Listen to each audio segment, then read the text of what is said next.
Shalom, brothers and sisters. Grace, mercy, and peace be unto you. From Yahuwah the Father and Yahusha our Mashiach, his voice. Hear, O Yasharal, Yahuwah our mighty one is one Yahuwah. This is Brother David coming to you again to bring you the laws, statutes, judgments, and commandments of Yahuwah. And we're starting today from Deuteronomy chapter 31. Now in Deuteronomy chapter 30, verse 10, that is the salvation verse in the Old Testament. If you follow that, you're on your way to salvation.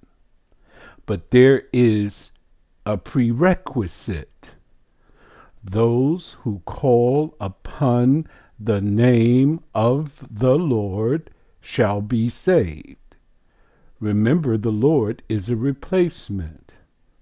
What is the name that is hidden under the Lord? Here it is, revealed before your eyes. Yahuwah.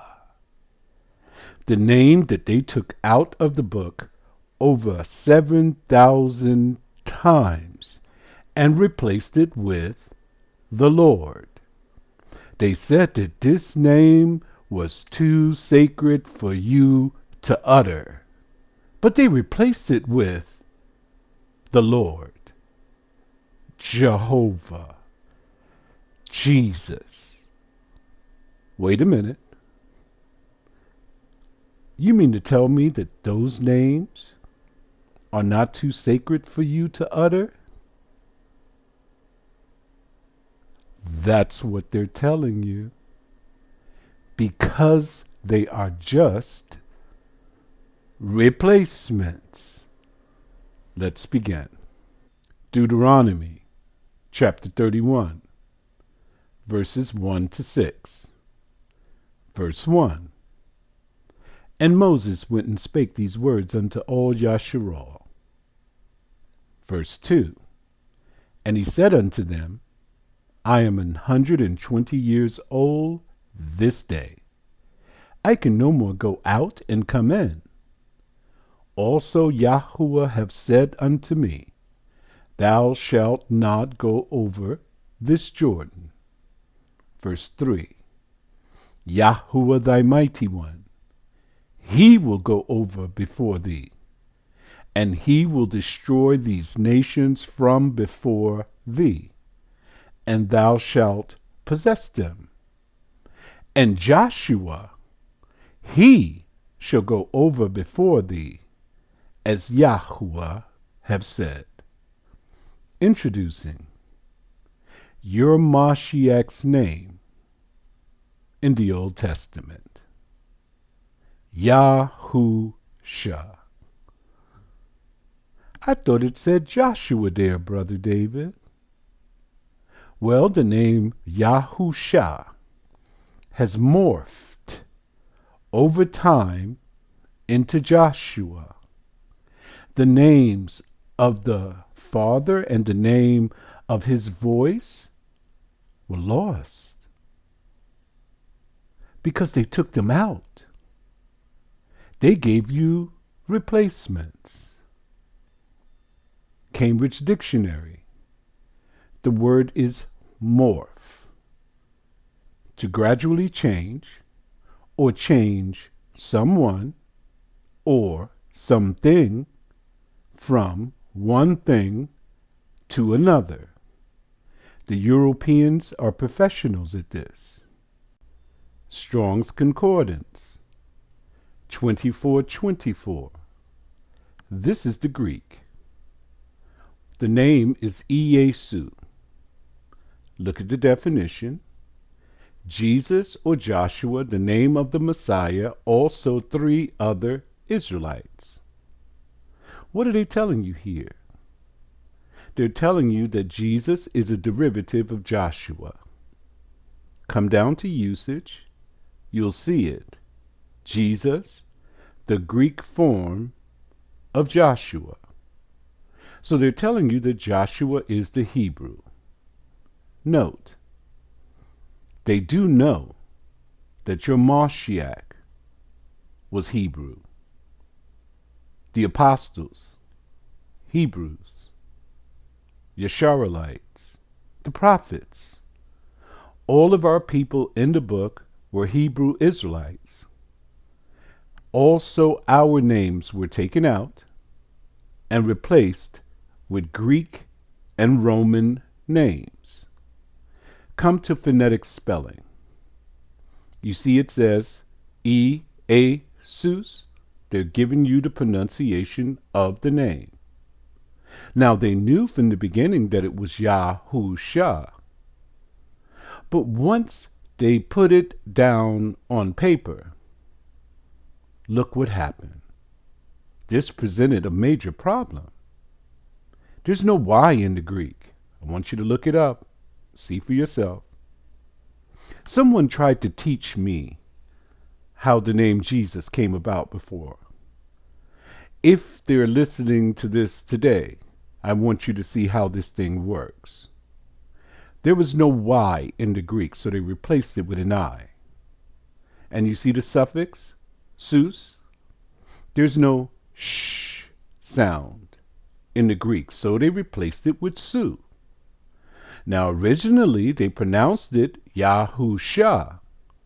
But once you put it down upon paper, you're going to get this phonetic spelling. What am I telling you here, brothers and sisters? Lost in translation. Lost in transliteration. How do you find out the name? You have to go back to the Hebrew, brothers and sisters. Strong's Concordance. This is the Hebrew. Anytime you want to transliterate a word, brothers and sisters, do you go to the Greeks to do so? Were they the Israelites or the Yisraelites of the Bible? Were they the people of the book? Were they the people of the covenant? No, they weren't. What about the Romans? Do you go to the Romans and to the Latin texts to transliterate a word, brothers and sisters? No, you don't. You go directly to the source. The source of the names are Hebrew. Look at the first number, H number 3068. If you look under it, you will see the Hebrew script. You should be familiar with this. At the beginning of all of the videos for Deuteronomy, you see this script. It is the name of your father in Hebrew. Now we're going to learn to transliterate this word ourselves. We're not going to follow what the Europeans are doing. Now look at the first letter. It looks like a Z with an extra arm on it. Hebrew reads from right to left. Remember that while we're going through this process. The first letter, the Z, or the one that looks like a Z, is called a Yod. You have your Yah sound. Yah. The second letter, that looks like a backwards F with an extra arm, is a Hey. You have your Ah sound. Ah, ah, ah. You add the two together, you have Yah. Your third letter that looks like a Y, it is called a Wah.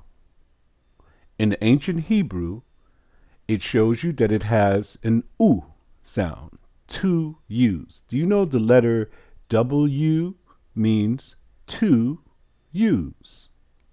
If you put these three together, what do you have? Yahu. Now we're on the last letter that looks like a backwards F with an extra arm. That is another Hey, if you remember. And if you add that to the Yahu, you have Yahuwah. Pretty simple, right? But practice it for yourself. Test it. See what you come up with. Now, I know you're saying, well, you know, the Israelite brothers, They don't have an U sound in. Because the Israelite brother says that there's no U in the Hebrew. They said that every letter is an A. So you put an A between each one and they have Yahuah. There's no problem with that because it still gives you the phonetic spelling. It's all according to how you pronunciate it. Listen to this. Yahuah, Yahweh, Yahuah. I said the same name 3 different ways and they all 3 sound the same.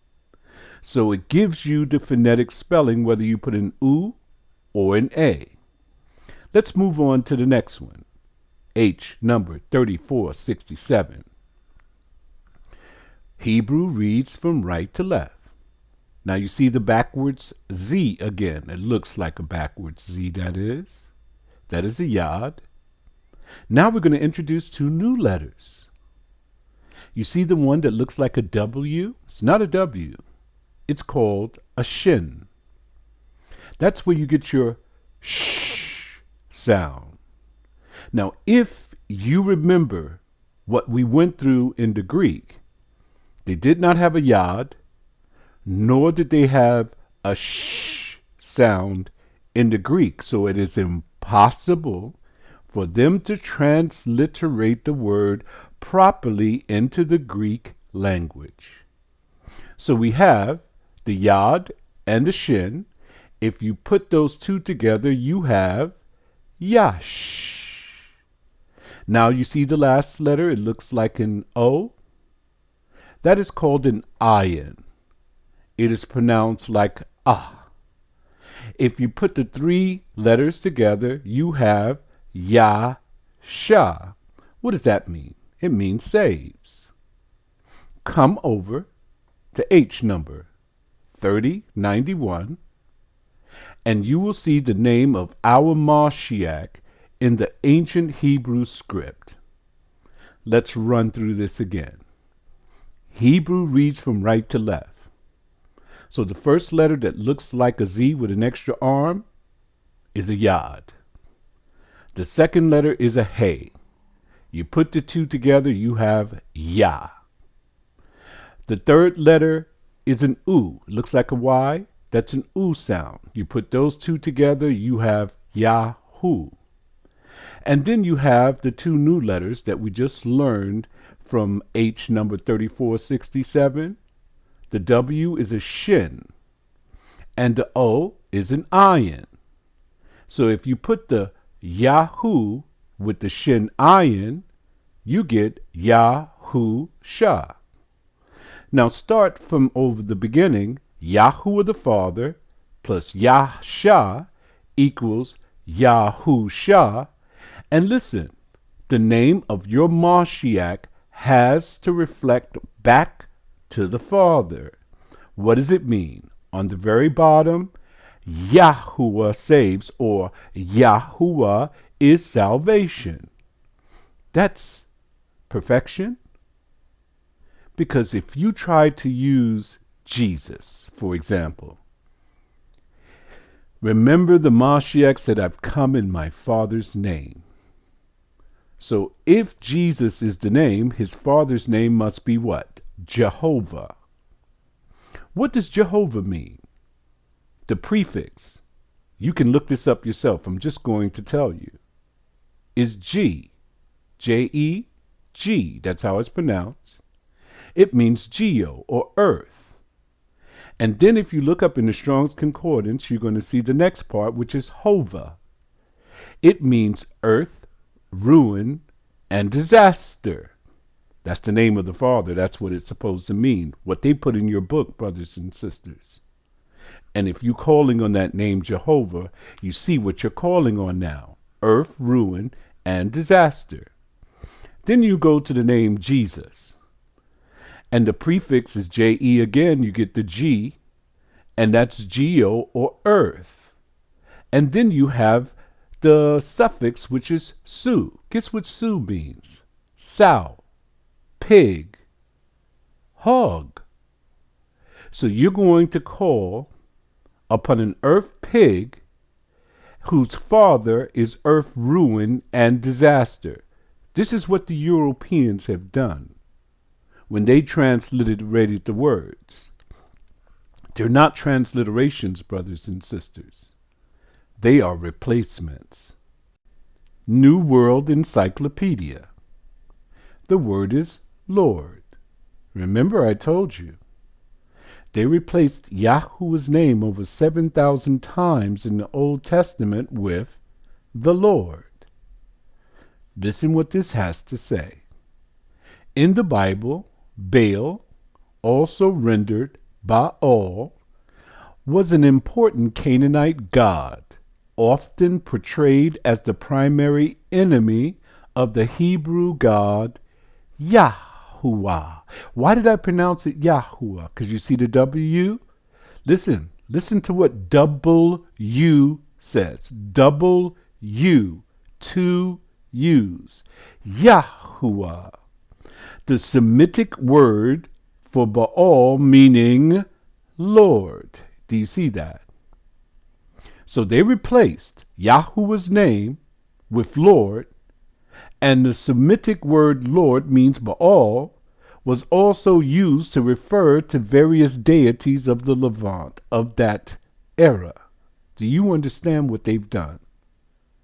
They've taken out the name of your father, and they replaced it with another god. Who did this? Did you do it? Did your pastor do it? The people who translated or transliterated your book said that name, Yahuwah, was too sacred for you to utter, so we're going to replace it with Baal. Jeremiah chapter 23, verse 25 to 27. Verse 25. I have heard what the prophet said. This is Yahuwah speaking through Jeremiah, that prophesy lies in my name, saying, I have dreamed, I have dreamed. Verse 26. How long shall this be in the heart of the prophets that prophesy lies? Yea, they are prophets of the deceit of their own heart. Verse 27. Which think to cause my people to forget my name by their dreams which they tell every man to his neighbor, as their fathers have forgotten my name for Baal, Adonai, the Lord. Do you see it? Jeremiah had already prophesied and told you that this was going to happen. Proverbs chapter 30, verse 4. Who hath ascended up into heaven, or descended? Who hath gathered the wind in his fists? Who hath bound the waters in a garment? Who hath established all the ends of the earth? What is his name? And what is his son's name? If thou canst tell, even back then, the name of the Father and the name of his voice was lost. You are responsible to seek it out. He said, if you seek me, you will find me. But guess why we didn't find him? Because he says you have to search for him with all of your heart. Did you see how I broke down the names? That's what you must do to show that you're searching for him with all of your heart, your mind, and your soul. If you do that, you will find him. Now let's return to Deuteronomy chapter 31. We left off, verse 4. And Yahuwah shall do unto them as he did unto Sihon and to Og, the kings of the Amorites, and unto the land of them which he destroyed. You remember Sihon, great military force, great nation, powerful. They made songs about him. You remember Og, he was one of the giants. What did the Yisraelites do? utterly destroy them. Verse 5, and Yahuwah shall give them up before your face, that ye may do unto them according unto all the commandments which I have commanded you. What commandment was that? Utterly destroy them. Verse 6, listen, Joshua. Listen, Yahusha. Be strong and of a good courage. Fear not, nor be afraid of them. For Yahuwah thy mighty one, he it is that doth go with thee. He will not fail thee, nor forsake thee. Our Mashiach, Yahusha, he's going to do the same thing that this Joshua did in the Old Testament. He's going to go before the people. He's going to destroy all of our enemies in the promised land so that we can come and dwell safely. So this Joshua, as they call him in the Old Testament, he is a portrait. He is a type. He is a figure of what your Mashiach would do when he returns. He's not coming to hold hands and sing the Negroes spiritual, free at last, free at last. Thank God Almighty, free at last. No, he's coming to go to battle. Verse 7, and Moses called unto Yahusha, and said unto him in the sight of all of Yasharal, be strong and of a good courage, for thou must go with this people unto the land which Yahuwah hath sworn unto their fathers to give them, and thou shalt cause them to inherit it, the same way that your Mashiach is going to cause you to inherit the land. Verse 8, and Yahuwah, he it is that doth go before thee. He will be with thee. He will not fail thee, neither forsake thee. Fear not, neither be dismayed. Verse 9, and Moses wrote this law, and delivered it unto the priests, the sons of Levi, which bear the ark of the covenant of Yahuwah, and unto all the elders of Yasharal. Verse 10, and Moses commanded them, saying, at the end of every 7 years, in the solemnity of the year of release, in the Feast of Tabernacles. Wait a moment. Before we get into that, let me show you something else. In Numbers chapter 13, verse 16, the person that you know in the book is Joshua. Before his name became Yahusha, because Joshua is a corruption. This is what the Europeans did. Before his name was Yahusha, his name was Husha. And Moses added a yad to the name of Husha, and it became Yahusha. Let's read this. These are the names of the men which Moses sent to spy out the land. And Moses called Oshe, the son of Nun, Jehoshua. Listen to what they've done this time. Why didn't they put Joshua here? Because you can't add anything to Joshua, because that is the English transliteration. When you put the J, it's already become corrupted. You can't add anything else. So now they put another transliteration here, also corrupted. Because instead of Oshe, it should be Husha. Remember, we just transliterated the word for ourselves. So it is impossible for it to be Oshe. Then it says that he changed the name of the son of Nun. So we know we're talking about the same person, right? He says that they changed it to Jehoshua. But his real name, after we transliterated it, came to be Yahusha. How did they come about this? Strong's Concordance.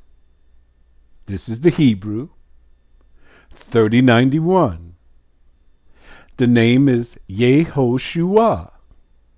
Hey, Brother David, I thought in Numbers it said Jehoshua. The Strong's Concordance is telling you right here there is no J in the Hebrew. So they put the Y there instead. Who put the J in your book? The Europeans. Look at the definition. The Lord is salvation. Moses' successor, also the name of a number of Israelites. So we know we're speaking about the same person because it says Moses' successor. The Lord is a replacement for Yahuwah's name. We know that now. We went through it. So if you put the Father's name here, it'll be Yahuwah is salvation. Yahuwah plus Yasha equals Yahusha, meaning Yahuwah is salvation. Does Yehoshua sound like Yahusha? Why don't they sound the same? Come down to the original word. Look at the script next to it.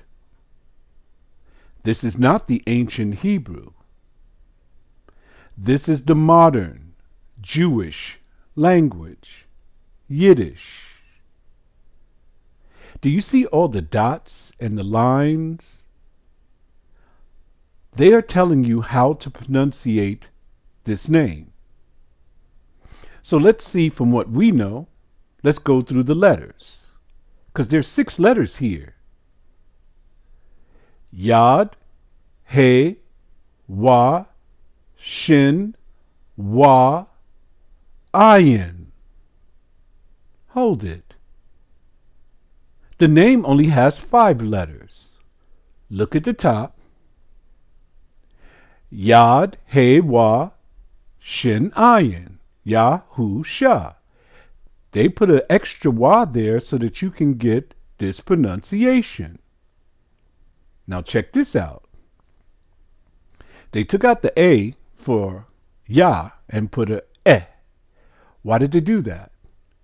Because the Jews have put the 2 dots under the Y and they're telling you to pronounce it Yeh, not Yah. Then next to it, they have the Hey, and then you have the Wa. The Wa looks like a I or an L, but it has a dot on top now. They're telling you that you don't pronunciate it U, you pronunciate it O. Yeho. That's how they got Yeho. Then you have an extra Wa. You see it next to the letter that looks like a Y at the end. Remember, Hebrew reads from right to left.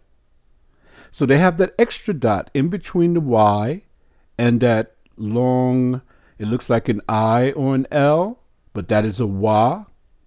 They're telling you to pronunciate that one, Oo. Do you see what I'm saying, brothers and sisters?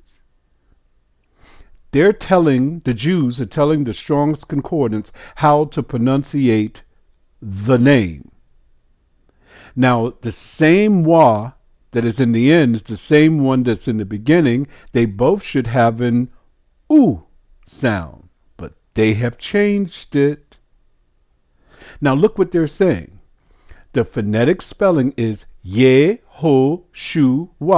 because the Jews told you to do it or pronunciate it that way. So when you have a people who are not the Israelites, if you notice, they're not going from the ancient script. They're going from a script that they've created themselves. Then they're giving you the pronunciation of the word Yahushua. Then when you go to your Bible, the Europeans put their J in because, they want to validate their Jesus, and they give you Jehoshua. This is why you have to study. Because if you don't study, brothers and sisters, they're going to make you look like a fool. Check this out. Strong's Concordance, the Hebrew, number 7769. The word is shua. Look what shua means. A cry for help. The definition is a cry for help. Now, if you put the Yeho with the shua, what do you have? Yeho cried for help. Now, which name do you think is more precise? Yahusha, which means Yahuah is salvation, or Yehoshua, which means Yeho cried for help. You choose. Now let's go back to Deuteronomy chapter 31. We're going to take up on verse 11. Remember what happened in verse 10. Moses was trying to explain to them in the Feast of Tabernacles, after 7 years, verse 11, when all Yasharal is to come before Yahuah, thy mighty one, in the place which he shall choose. Who chooses the places of the gathering? Do you, your pastor, your bishop, or your mighty one? Your mighty one. Thou shalt read this law before all of Yasharal in their hearing. So after 7 years, not just the men are to come before Yahuah on all of the major feasts, but everyone. Verse 12. Look at who has to show up. Gather the people together, the men and women and children, and thy stranger that is within thy gates. Look what he shows you. Thy stranger. They are your possession, that they may hear, and that they may learn and fear Yahuah, your mighty one, and observe to do all the words of this law. So everyone must come, so that they can hear this at that 7th year, at the Feast of Tabernacles, so no one can say, we did not know what was written in this book of the law. Note, every time that you see a gathering, Yahuah chooses the place where you should come. In comes the New Testament. Paul said, do not forsake the coming together in the congregation. What was he talking about? Going to church? There was no such thing. They put synagogue in your Bible. Was he talking about that? No such thing. They understood that the gathering was at the place where Yahuah has put his name. So don't let anyone feed you that, the Bible says don't forsake the coming together in the congregation. It's obvious they have not read the law. Verse 13, and that their children, which have not known anything, may hear and learn to fear Yahuah, your mighty one, as long as ye live in the land whither ye go over Jordan to possess it. Verse 14, and Yahuah said unto Moses, behold, thy days approach, that thou must die. Call Yahusha, and present yourselves in the tabernacle of the congregation, that I may give him a charge. And Moses and Yahusha went and presented themselves in the tabernacle of the congregation. Remember, this Joshua or this Yahusha in the Old Testament is a portrait and a type of your Mashiach. Verse 15. And Yahuwah appeared in the tabernacle in a pillar of a cloud, and the pillar of the cloud stood over the door of the tabernacle. Verse 16. And Yahuwah said unto Moses, Behold, thou shalt sleep with thy fathers, and this people will rise up. Listen to the prophetic word. Let me start from the beginning. I want you to understand. The Father is telling Moses and Yahusha what was going to happen after Moses passes. Verse 16 again. And Yahuwah said unto Moses, Behold, thou shalt sleep with thy fathers, and this people will rise up and go a-whoring after the gods of the strangers of the land, whither they go to be among them, and will forsake me and break my covenant which I have made with them.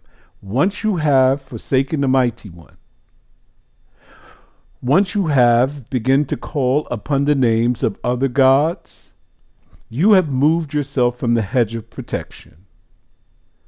Did Jesus or Jehovah or Allah or any of the gods that we call on today, were they there to help us when the Muslims came in with slaughter, took us captive, sold us to the Europeans? Then we were brought over here and treated evil for 400 years. Where was Jesus? Jesus is that God of your captivity. Do you understand me? He is the God of wood. And then we serve the God of stone, Allah, the Kaaba. This book is so precise, brothers and sisters. You can't get around it when you start reading it and learn who the players are. That's why they took your father's name out. They took your Mashiach's name out. They took all of the names of the patriarchs, the apostles, the prophets, and the brothers out of the book. Verse 17.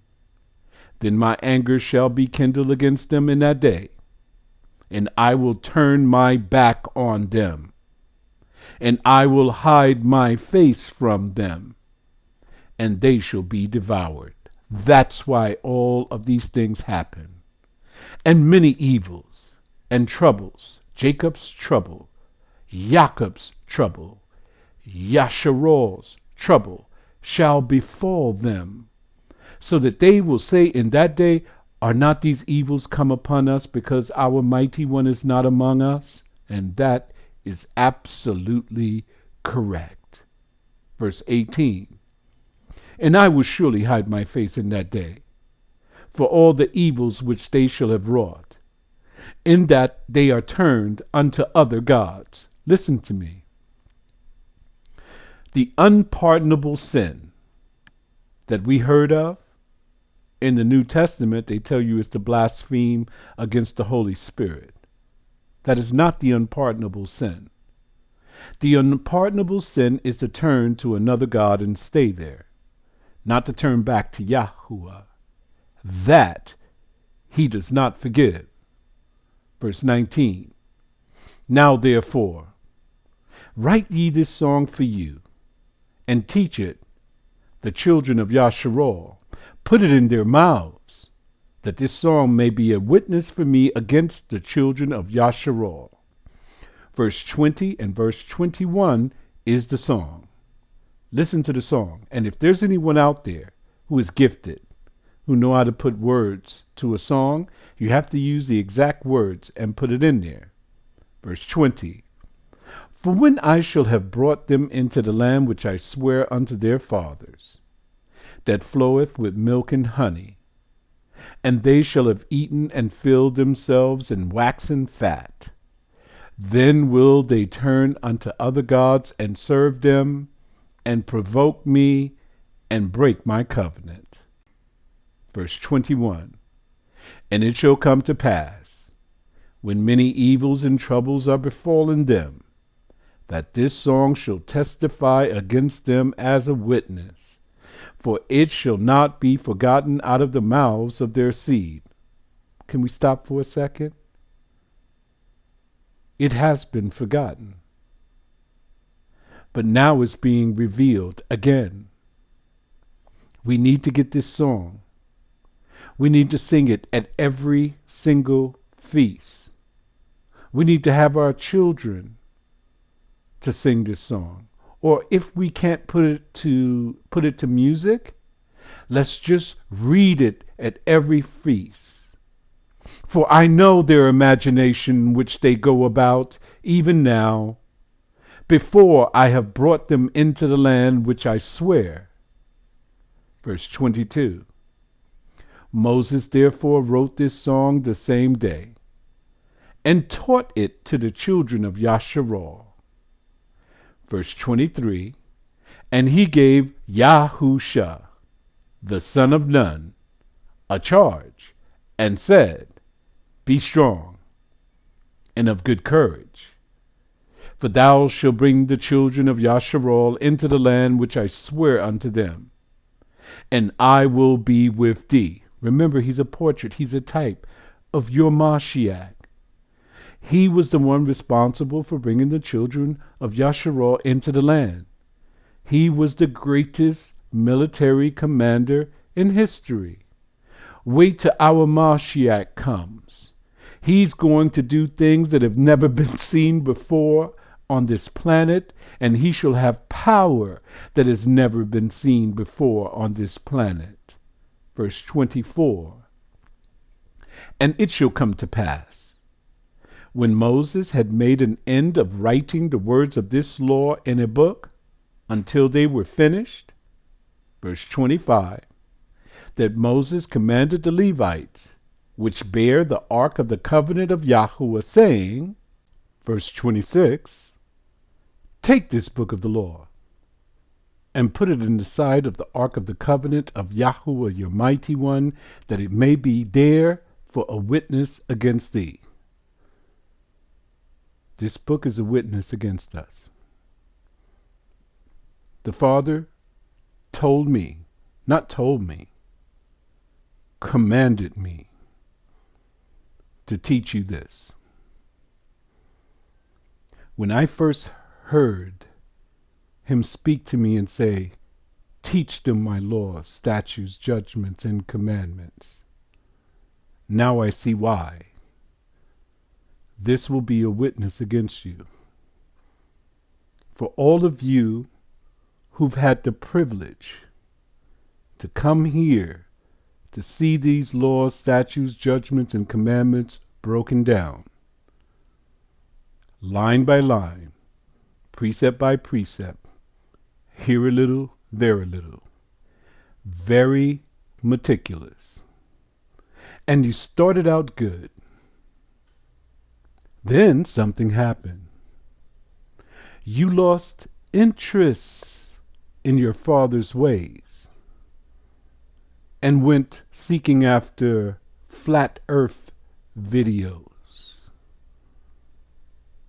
and other videos that are not relevant to your salvation. This book of the law is a witness against you. 27 is going to tell you exactly why.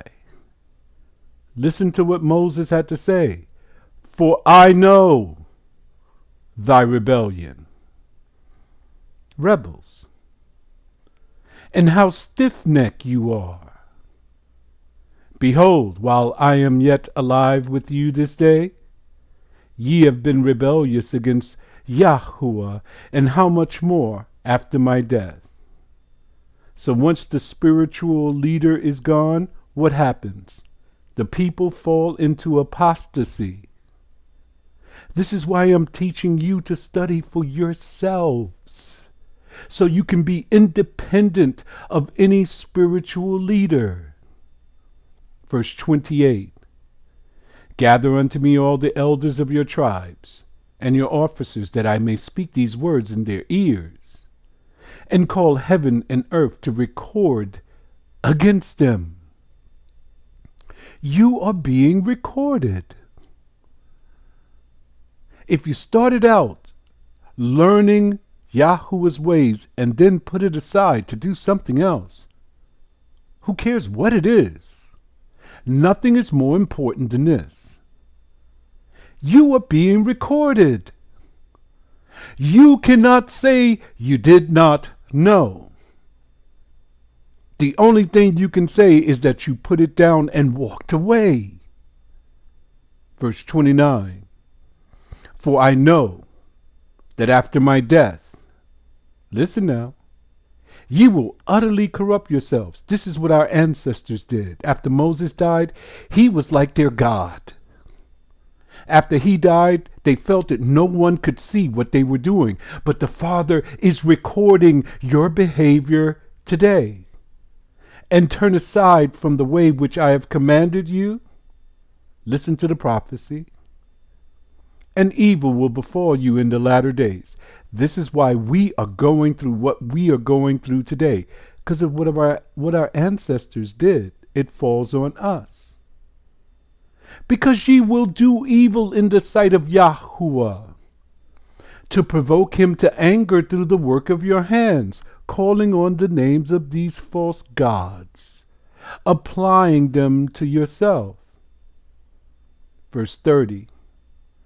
And Moses spake in the ears of all the congregation of Yasharal the words of this song, until they were ended. We need to get ourselves together. In this matrix in which we are in, everything is twisted. How do you put it right side up? Learn the law, statutes, judgments, and commandments. When you learn them, you can go to the New Testament. You can read it and you can see what the Europeans have done. Why do you think Satan wants to keep you so busy that you won't do what I'm doing here today?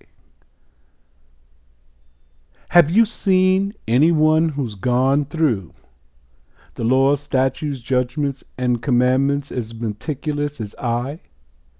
We started all the way back in December sometime, or January. We're in May, and we're still going through it line upon line, precept upon precept, here a little, there a little. Why is it taking so long, Brother David? Because you're not supposed to just read, you have to study. There is no commandment for you to read the book. When I'm out there witnessing, people tell me, oh, I read my Bible, and I tell them, the Father never told you to read the book. He said, study it. Then he tells you how, line by line, precept upon precept, here a little, there a little. Continue to chapter 32. Shalom.